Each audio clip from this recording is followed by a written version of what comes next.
Sisi huswali kwa sababu ni ada, ni swala isiyokuwa na roho, swala kiwiliwili msikitini na roho iko lighthouse, swala kiwiliwili msikitini akili iko kwenye mashowroom biashara, swala ya msikitini akili yako iko kwenye kufikiria maasiya. Na ndio maana swala hii tunayoiswali sisi, ambao imeswaliwa na Mtume na maswahaba, kazi iliyofanya kule kwetu haifanyi hii kazi. Sisi huona ni kero hasa. Wallahi hufikia marhala mtu huacha swala kwa sababu yuwala marungi.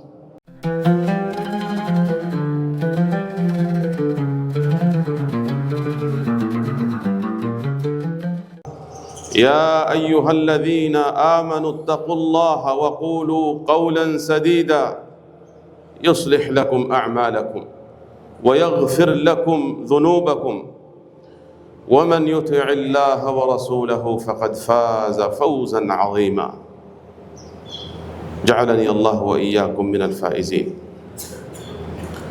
Ndugu zangu, baada ya kumshukuru Mwenyezi Mungu Subhanahu wa Ta'ala na kumtakia rehma na amani kipenzi chetu mtume wetu Muhammad sallallahu alayhi wasallam, na wahusia na kujihusia nafsi yangu, turudini kwa Mungu. Hatuna pa kukimbilia licha ya mitihani yote hii, ndugu zangu, tunaoishuhudia kwenye ulimwengu wa leo. Nataka tukiona mitihani kwenye dunia ya kila aina, umwagikaji wa damu, vita visivyoisha mashariki na magharibi, tusichukulie umuhimu kujifanya sisi ni wapelelezi mno wa siasa, kutafuta kujua nani kamshinda nani, licha ya kuwa kila mmoja wetu atakuwa na msimamo wake. Lakini la msingi zaidi, hebu kaa ujiulize nafsi yako, haya matukio yote wajua lengo lake nini? Wallahi lengo lake Mungu ataka tumtambue, turudi kwake. Position yako kwa Mungu ni ipi kwenye haya yote yanayotokea? Alama zote zinazoshiria mwisho wa ulimwengu, matatizo na mitihani, wewe na mimi hatujaachwa nyuma. Sisi ni wanadamu, litakalotokea kudhuru binadamu na sisi ni miongoni mwa hao wanadamu. Lakini wewe position yako baina yako na Mungu iko wapi? Wewe Mungu Subhanahu wa Ta'ala alileta huu mtihani, alaka yako na Mungu ikoje? Mafungamano yako na Allah wa kipekee ambaye ndiye wa kukimbiliwa, la maljaa wala manja min Allahi illa ilayhi. Ni wapi utakimbilia? Aliyekhasirika si yule aliyeumizwa mwili au kupigwa mwili au kuuawa au kukaa na njaa. Aliyekhasirika ni yule ambaye moyo wake haukuwa karibu na Mungu. Hiyo ndio khasara kubwa. Kaifa talqa rabbak, utakutana vipi na Mola wako juu ya haya yote yanayoendelea? Na Mwenyezi Mungu asema fafirru ila Allah. Kama mitihani na misukosuko na yale tunayoyashuhudia hayakufanyi wewe ukarudi kwa Mola wako, fa anta min alkhasirin, ushafeli ndugu yangu. Hii mitihani yote si kuonyesha uhodari wa upelelezi wetu na upakuzi wa nani aliye sawa. Hivi ni vishindo tu, baki na msimamo utakaokuwa nao, lakini mwisho wa kwisha ni wewe na mimi. Wewe kama wewe utakutana vipi na Mola wako? Mwenyezi Mungu Subhanahu wa Ta'ala asema enyi mlioamini, ittaqullaha wa qulu qawlan sadida, mwogopeni Mungu, kuweni karibu na Mungu, tengenezeni mafungamano yenu na Mungu. Wa qulu qawlan sadida, na muzungumze mazuri. Kuzungumza mazuri ndio nafasi ya kwanza kabisa, maana unaoyazungumza yahesabiwa. Lakini baada ya hapo, kama huna ya kuzungumza, nyamaza. Na mara nyingi mwenye kuzungumza bila ya kufikiria akakosa ya kusema, wajiingiza kwenye mashimo mabaya kwa mikono yako. Wataka kuhukumia watu, wataka kutoa hukumu, wataka kusema huyu ndio yuko sawa. Nyamaza, usalimike. Nyamaza au sema mazuri. Waqulu qawlan sadida yuslih lakum a'malakum, Mwenyezi Mungu atawatengezea mambo yenu. Wayaghfir lakum dhunubakum, na atawasamehe dhambi zenu. Waman yuti' llaha wa rasulahu faqad faza fawzan adhima. Kipande cha mwisho hiki kizingatie sana. Waman yuti' llaha wa rasulahu faqad faza fawzan adhima. Mungu aliyetuumba mwenyewe, haya ndio anayozungumza jalla jalaluhu. Atakaye mtii Mwenyezi Mungu na mtume wake, huyo ndiye aliyefaulu. Ndugu zangu, mada yetu ya leo nataka nizungumzie jambo adhimu. Pengine watu wataona si kawaida ya huyu Yusuf Abdi kuzungumza mada nje ya yanayoendelea, lakini na hili nitakalolizungumza ni katika yale yanayoendelea na ni muhimu mno, wala sioni kama kuna jambo muhimu zaidi yake. Swala yako kabla hujachelewa. Mukaddima wangu, utangulizi wangu una mafungamano makubwa na hili ambalo nalieleza. Swala yako kabla hujachelewa. Ni nani katika sisi Waislamu, licha ya kughafilika kwetu, ambaye hajui kwamba swala ndiyo msingi? Lakini nitumie lugha gani ili musione ni jambo la kawaida? Maana kuna wengine watasema ndio mawaidha tunaopewa kila siku, swala swala swala. Lakini mimi nitajaribu leo niwakumbushe, si wafundishi, niwakumbushe tu kwamba tunalolizungumzia leo ni muhimu, na tukitoka hapa tutoke na ufahamu mwingine.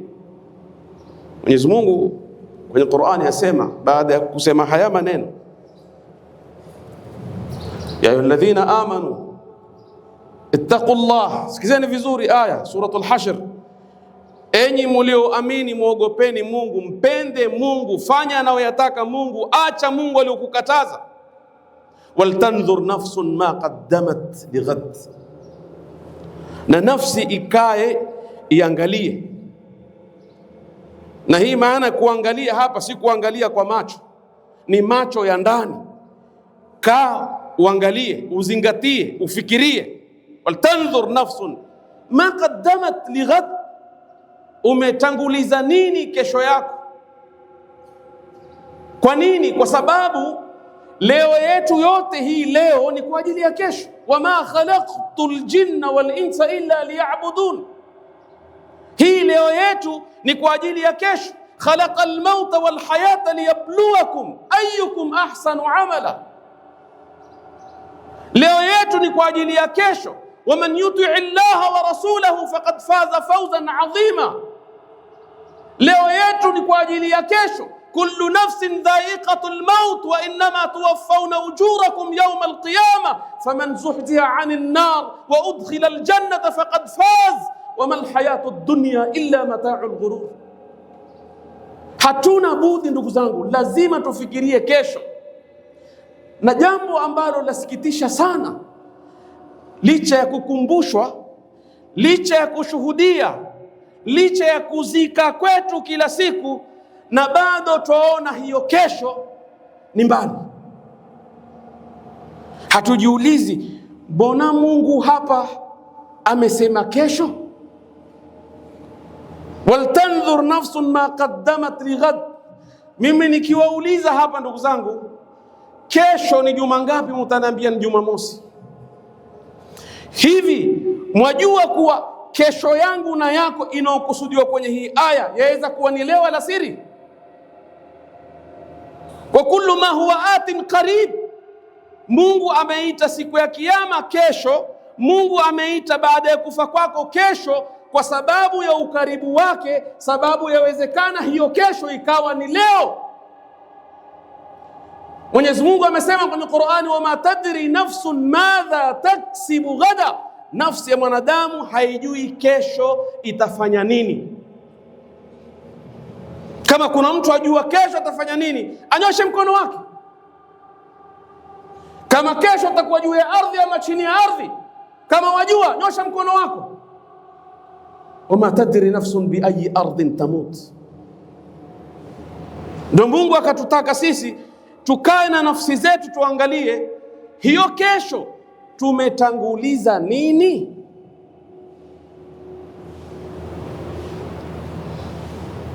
Na ukitaka jawabu ya swali hii, jiulize, ukifa uendapi? Jiulize nafsi yako. Labda weza ukanijibu sahihi, unaambie, Shekhe, kwani nani anayejua akifa endapi? Na mimi nakwambia wajua. Mimi sijui, na jawabu yangu mimi, wewe huijui, lakini mimi najijua na wewe wajijua.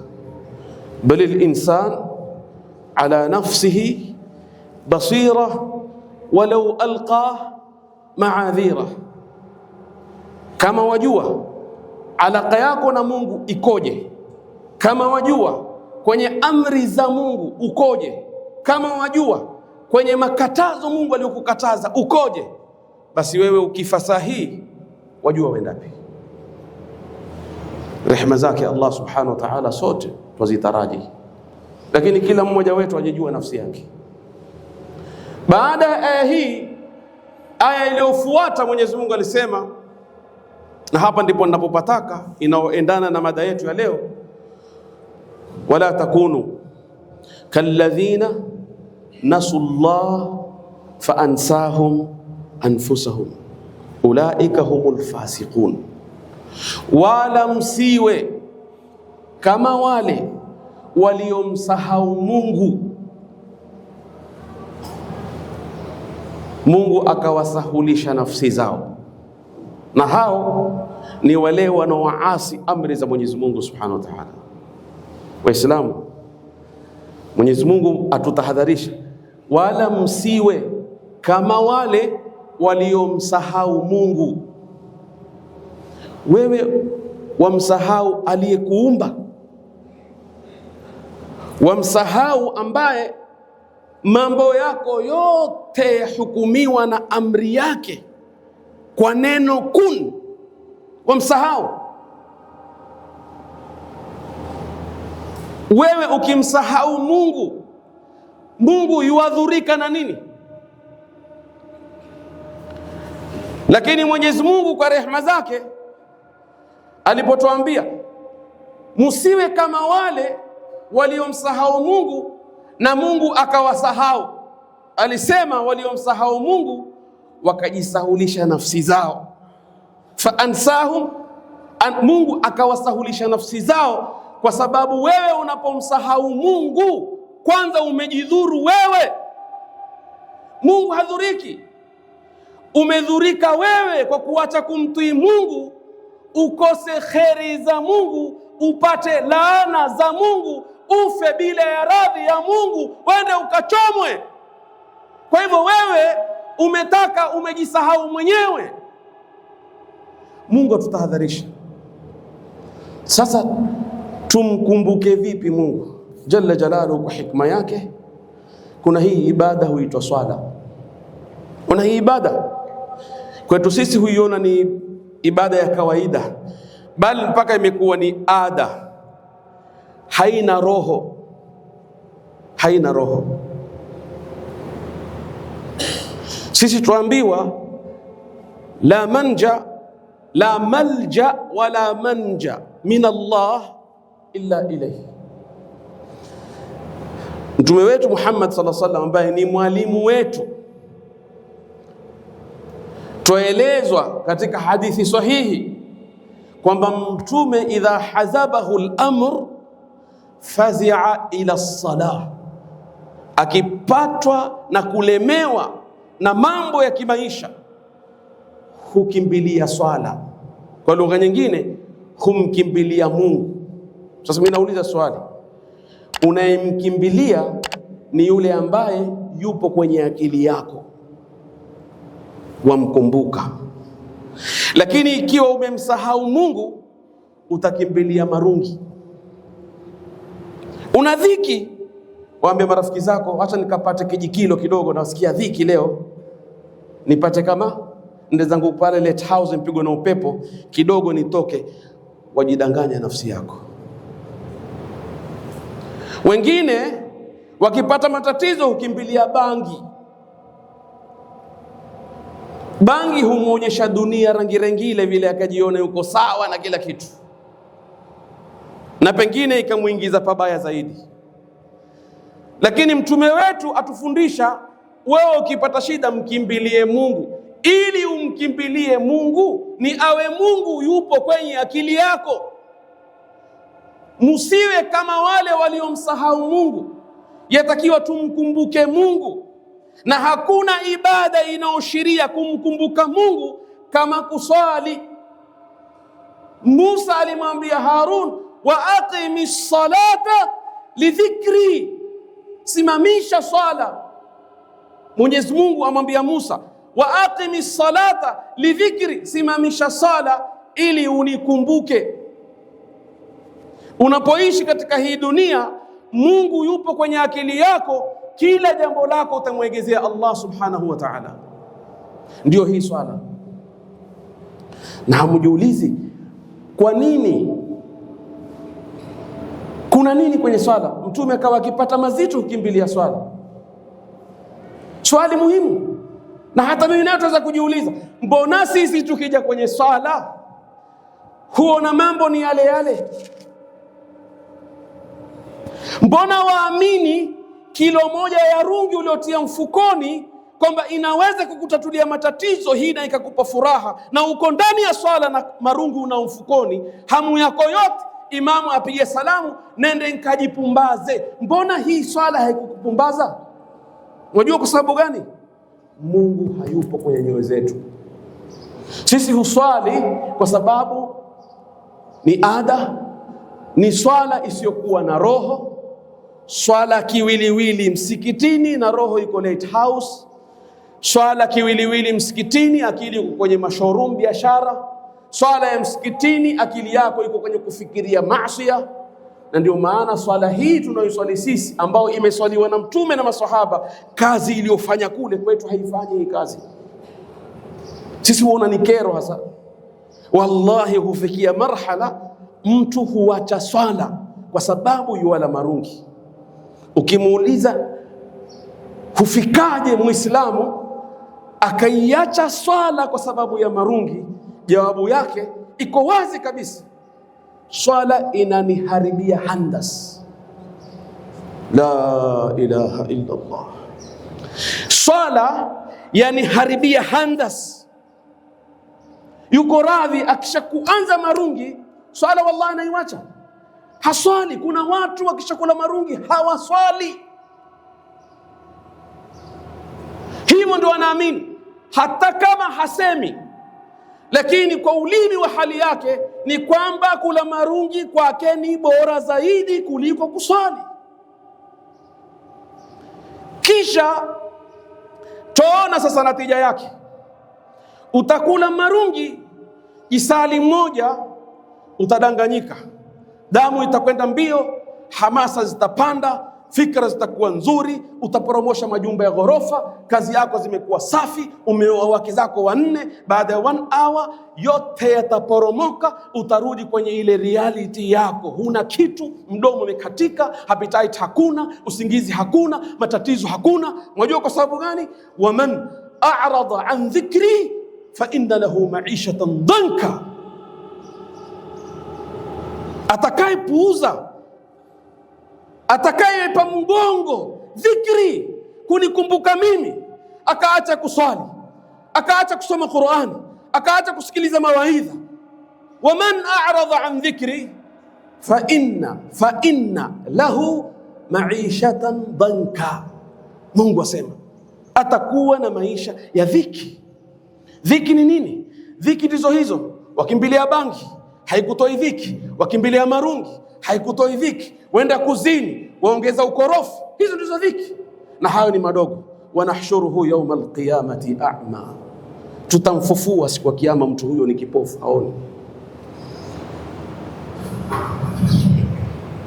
Qala rabb lima hashartani a'ma qad kuntu basira qala kadhalika atatka ayatuna fanasitaha wa kadhalika alyawm tunsa.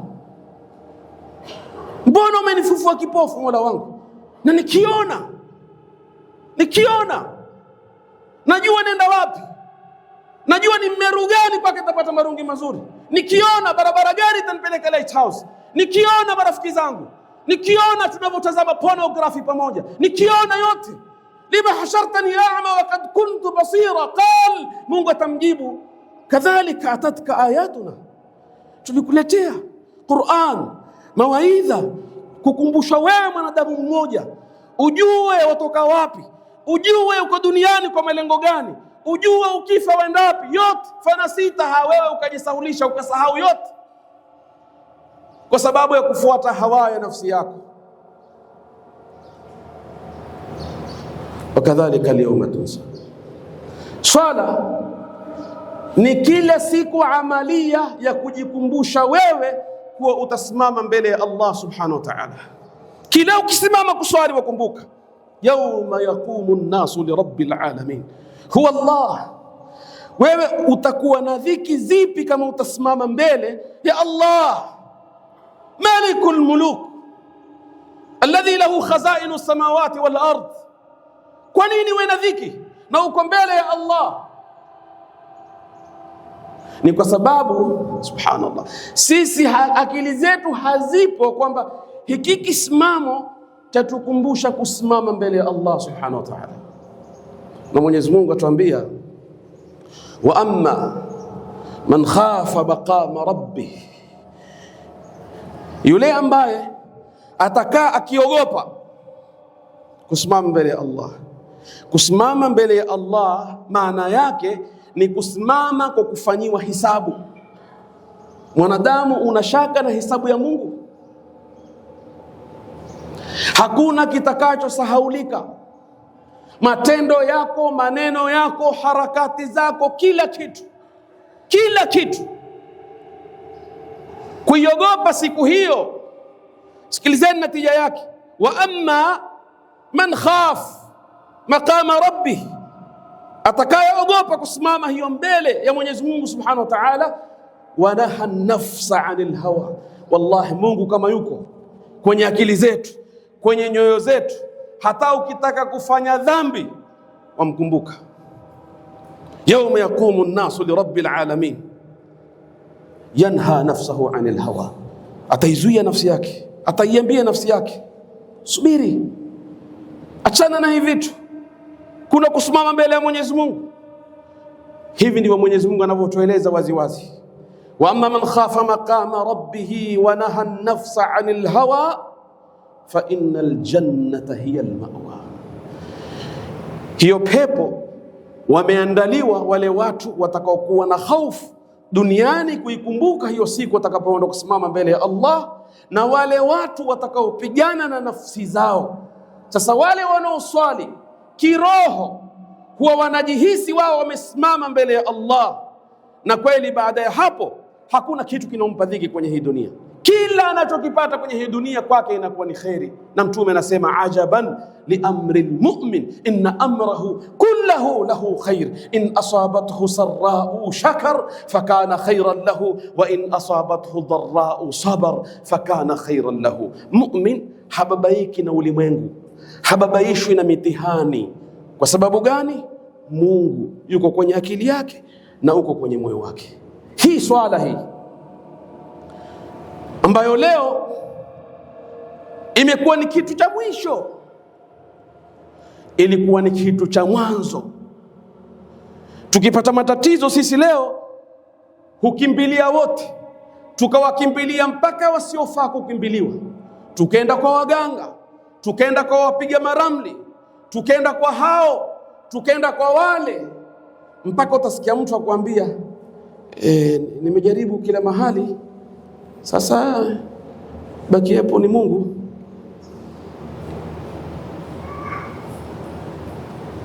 La ilaha illa.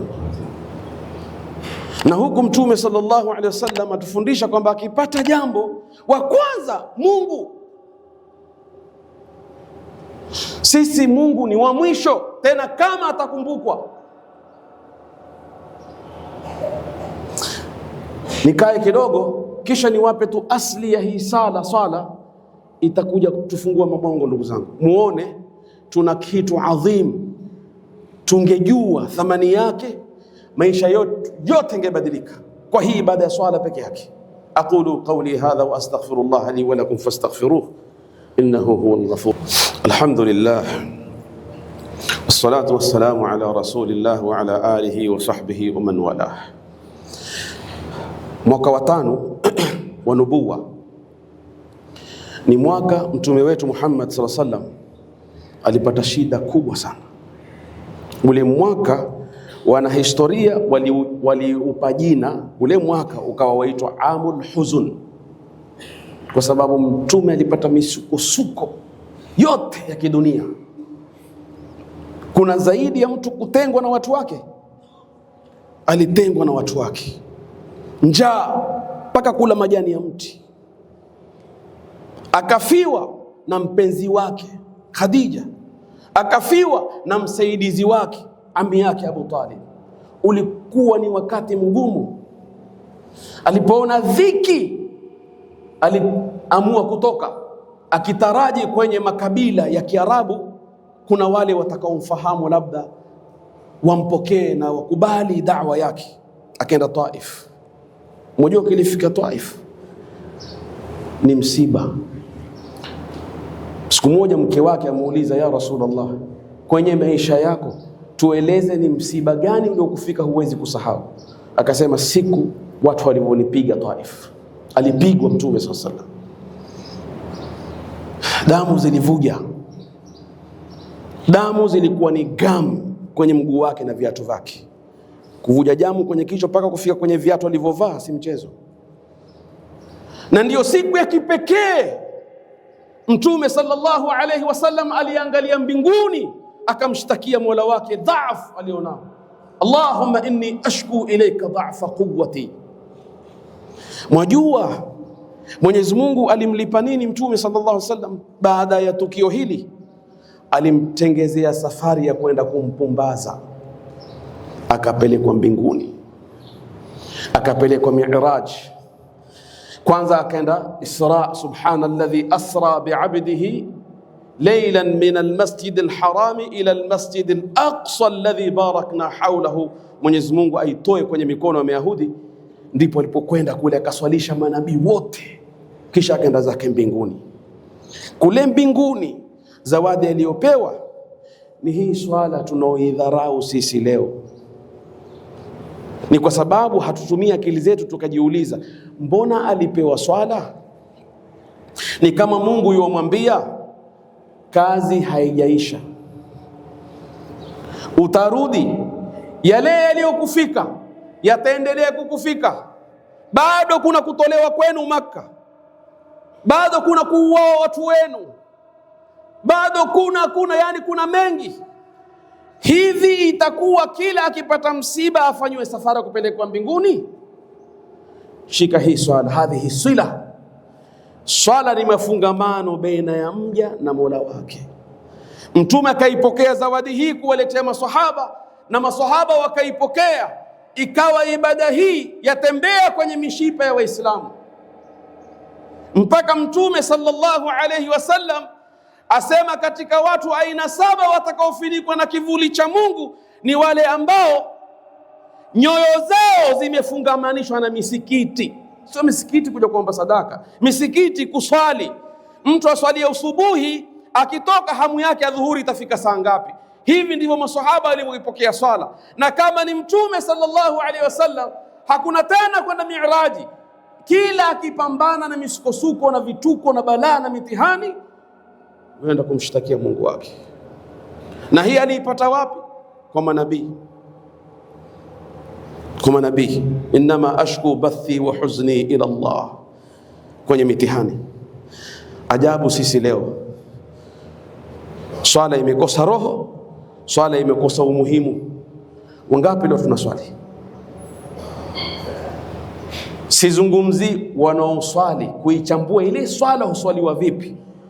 Nazungumzia kwamba kuna wengi hawasali. Tulio msikitini hapa na walio wote misikitini ni kidogo kuliko wale wengi hawaswali. Waislamu jamani, hawaswali.